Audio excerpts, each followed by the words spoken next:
Hi, it's Mr. Shakespeare here again. I'm here with renowned remote viewer and world psychic, Liz Cross. How are you today, Liz? I'm good. I know everybody tries to come up with these witty and different ways of introducing me. It's so funny.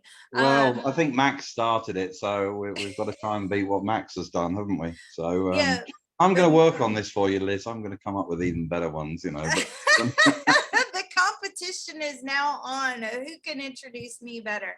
Who do we have here today, and why are we probing him? Right, we have Mohammed bin Salman from Saudi Arabia. Okay. And as you know, Saudi Arabia are quite instrumental in oil production. Okay. So we're going to talk to him about oil, amongst other things. Have you got a connection with him? I do. It's funny because, you know, as soon as I connect with people, I get the first initial impression. And the first initial impression of this target is he doesn't like women. Okay. So I feel like in normal circumstances, if I was to speak with him face to face, he actually would not speak to me. I feel like he would have to speak to another male who would then relay the message to me. So the fact that I'm speaking to him direct in this way as a mind probe, it's interesting.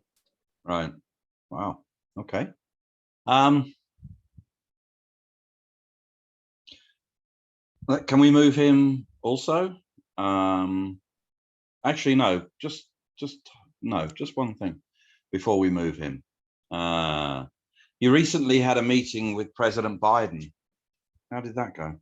Oh, right. Was this the fist bump thing? You recently had a meeting with President Biden. How did that go? He said it was awful. What does he think of President Biden? He's deranged. Okay. He doesn't think highly of him at all. He's impossible to do business with. He believes it's the people. Now, this is his own personal thoughts, feelings, and opinions. Okay, this is not mine. This is how we do mind probes.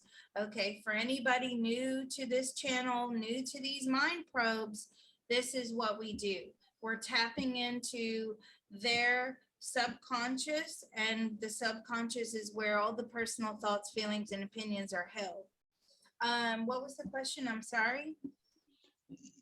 Yeah, we were just asking him about what he thinks about President Biden.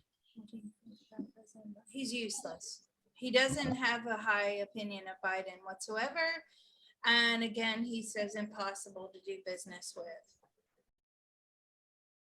So apparently Biden went to Saudi to speak with him to get him to basically pump and supply more oil.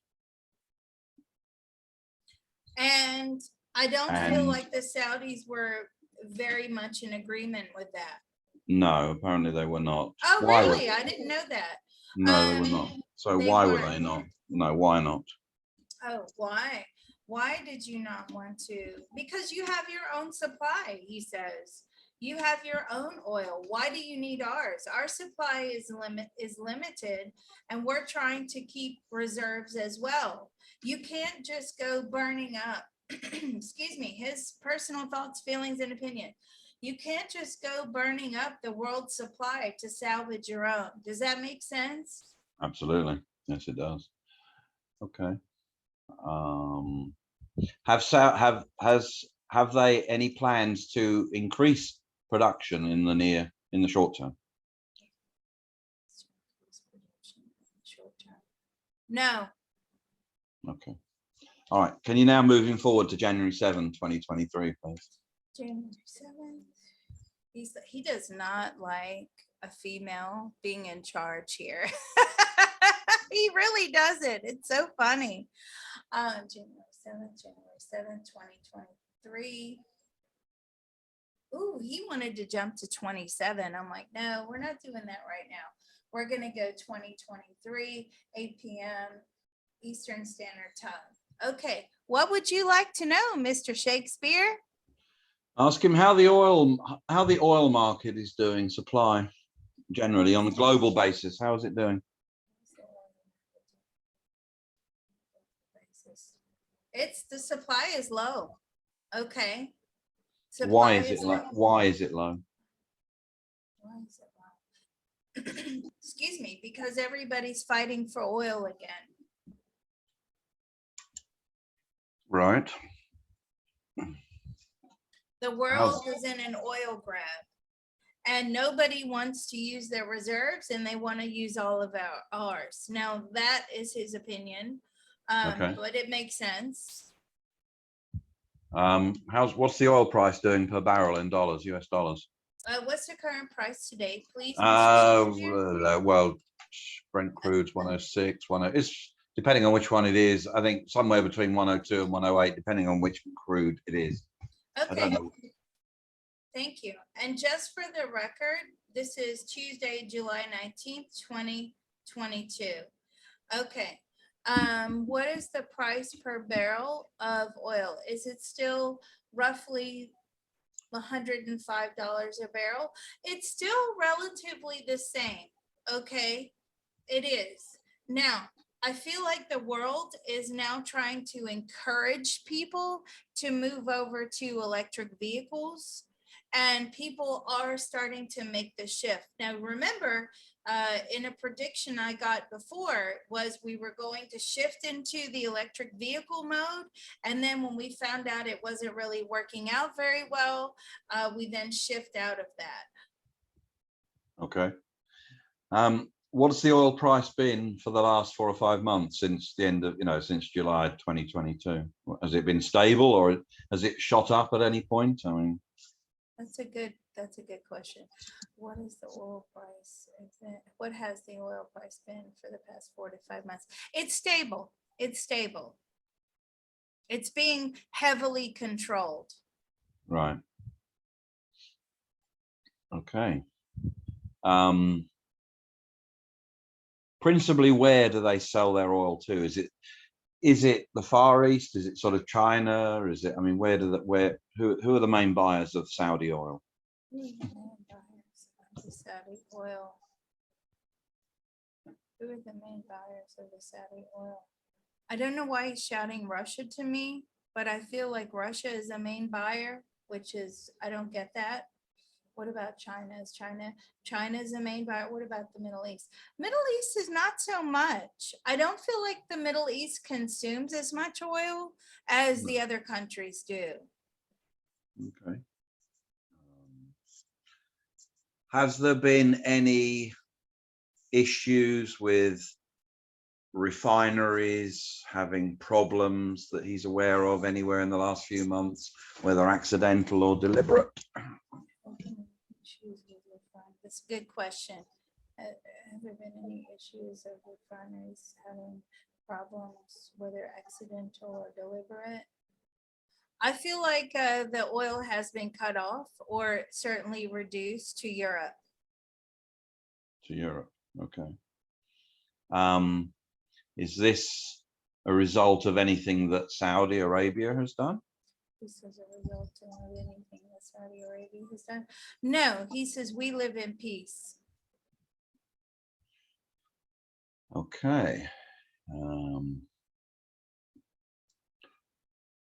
What is his view of oil going forward for the coming year or two? Where does he see oil in the global situation? Is it still the most important commodity? Food. He believes oil and food have become the most important commodities in his own personal thoughts, feeling, and opinion. Right. Okay. The supply, the total supply that Saudi has, is that going to keep the kingdom safe, if you see what I mean, for the foreseeable future? Or do they have their own, supply issues? Are any of their big reservoirs running dry? dry. Yeah, they're worried. Okay, that's a good question. They're worried. They're holding on to their supplies for dear life. They have reserves that they are not willing to part with under any circumstances. He says no amount of money will make us part with these reserves. Right.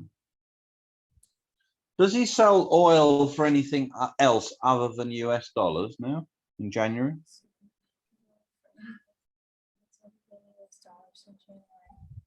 No, no. And I asked, do you take crypto payments for oil? Definitely not.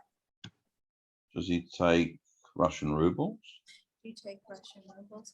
No, it's not. They're not worth anything. He doesn't want Russian rubles. Wow. Okay. That's interesting. So he still takes the US dollar. Yes. And why? Because it's a secure payment. Does he still recycle his US dollars back into the US system by buying US treasuries or anything like that? Is he still doing that?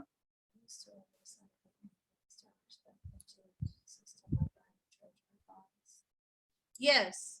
Yes, he does. That's interesting. Why? Tell me about that. Educate me.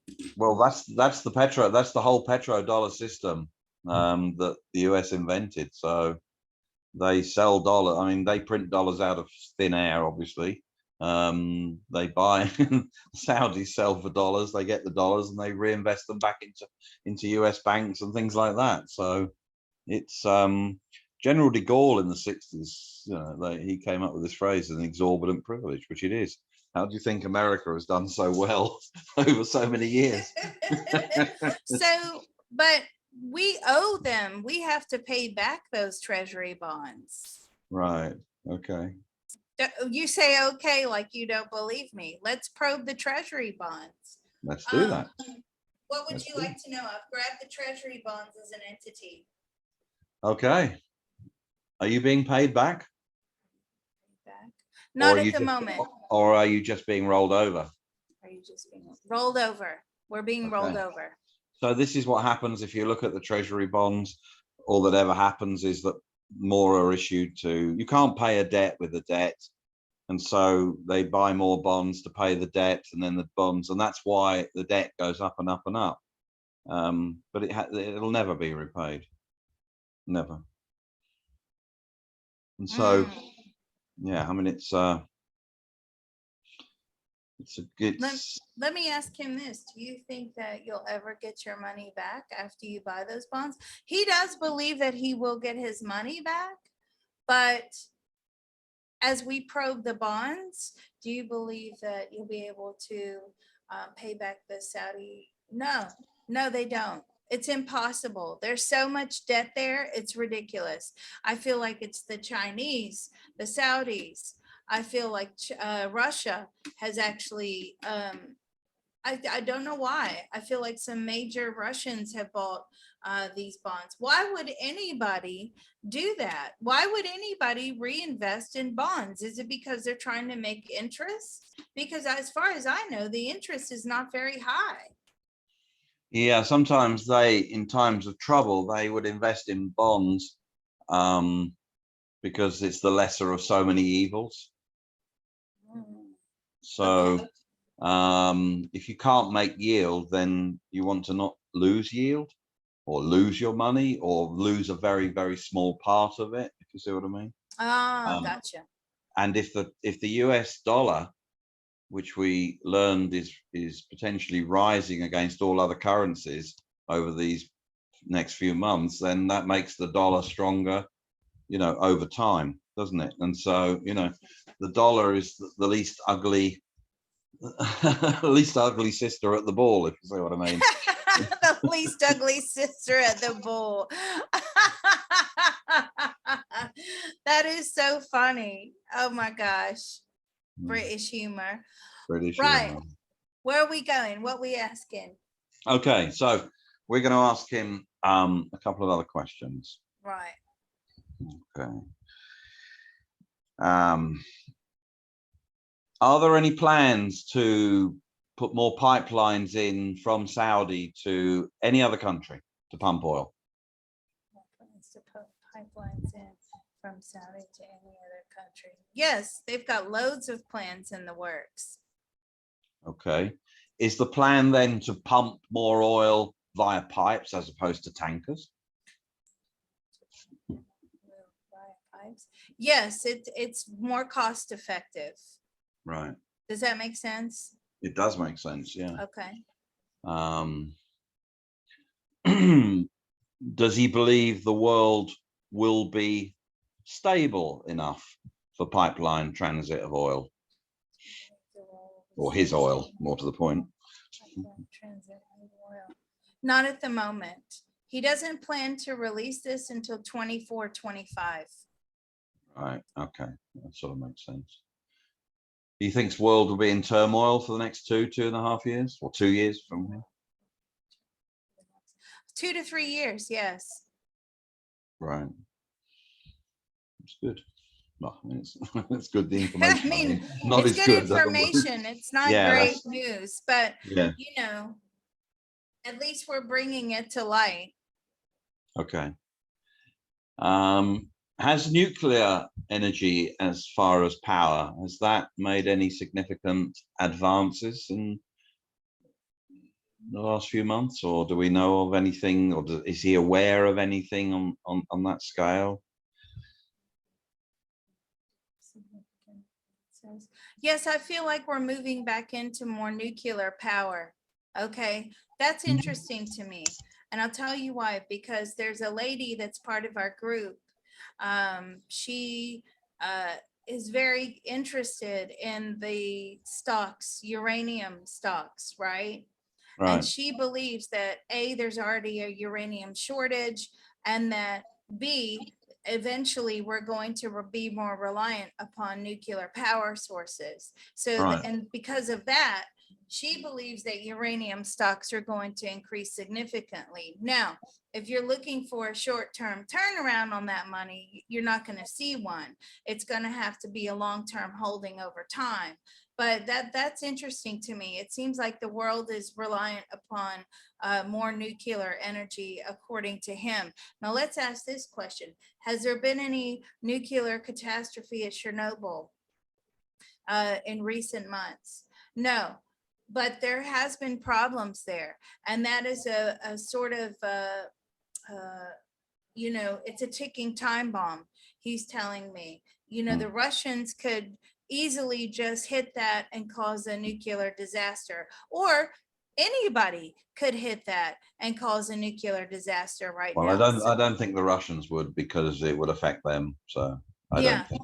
Well, I it mean, could be I mean, anybody. Ukrainians might, as a last-ditch Hail Mary thing to save themselves. I don't know. I don't see the Russians doing it. It makes no sense. But it could be terrorists. It could be terrorists. Yeah. Yeah, that's what I'm getting very strongly. It could be terrorists that just decide to, you know, go in for massive destruction, and they could hit the site, right? Because maybe the fighter jets are so busy trying to deal with this war that they couldn't possibly take down terrorists that are, you know, in the skies, and their main aim is to hit Chernobyl. So he's not looking at it from a Russian or really Ukrainian standpoint. He's looking at it from a world standpoint, which is it's very vulnerable. And does that make sense? Well, most of it does. Yeah. I mean, I don't. Russians are with Ukrainians are actually guarding Chernobyl as we speak. So it's a joint thing. And if it had to be put under Russian control eventually, then they would take it over. The problem with Chernobyl, obviously, is a very old American GE reactor. You know, they're not safe. You've got some in the US there, same design. The Russian ones now are thorium, so they're much safer. They use that, a much more modern design, and it's still, you know, pound for pound or dollar for dollar, energy in, energy out. It's still the most efficient form of electricity generation. So, you know, all these windmills, pop-up farms and all this other nonsense, which is just, you know, it's just rubbish. I mean, you know, it's energy is very important. The world cannot run without energy at the moment. It's oil, and it probably will be for the foreseeable future. but we have to find other ways of generating cheap electricity. And at the moment, we have no other version but nuclear. There's nothing cheaper than nuclear. So we need to find, we'll have to find somebody that we can channel regarding that. Okay, that's all I have for MBS. Thank you very much. Well, thank you.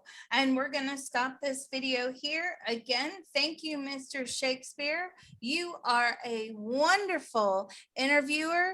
And if I just say so myself, I think you've brought the channel up and the group up about 10 notches with your knowledge, right?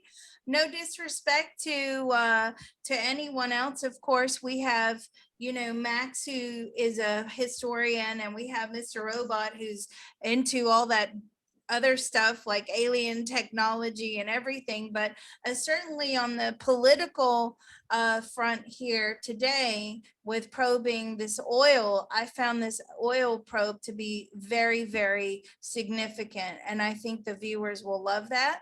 So thank you very much. Again, you can converse and make suggestions with Mr. Shakespeare on the Discord. How do I get to the Discord, Liz? Well, you go to Patreon/remote viewing and beyond, and you will join our group there. We're very, very nice people, just putting it out there because we are.